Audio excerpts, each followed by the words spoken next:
Skill development కుంభకోణంని సిబిఐకి అప్పగించాలని Undavalli petition వాయిదాల మీద వాయిదాలు పడుతూనే వస్తుంది. నైపుణ్యాభివృద్ధి సంస్థ నిధులను దుర్వినియోగం చేశారని సిఐడి నమోదు చేసిన కేసు దర్యాప్తును సిబిఐకి అప్పగించాలంటూ ఉండవల్లి అరుణ్ కుమార్ దాఖలు చేసిన పిల్ మీద బుధవారం హైకోర్టు విచారణ జరిపింది. నోటీసులు ఇంకా అందని ప్రతివాదులకు వాటిని అందజేయాలని పిటిషనర్కి సూచించింది. విచారణ ఈ నెల 27కి వాయిదా వేసింది. హైకోర్టు న్యాయమూర్తి justice U Durgaprasadarao, justice Kiran మైల్తో కూడిన ధర్మాసనం ఈ మేరకు ఉత్తర్వులు ఇచ్చింది.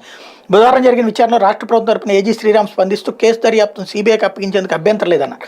పిటిషన్ తరపు న్యాయవాది కేజీ కృష్ణమూర్తి స్పందిస్తూ వ్యాజ్యంలో మరికొందరికి నోటీసులు అందాల్సి ఉందన్నారు.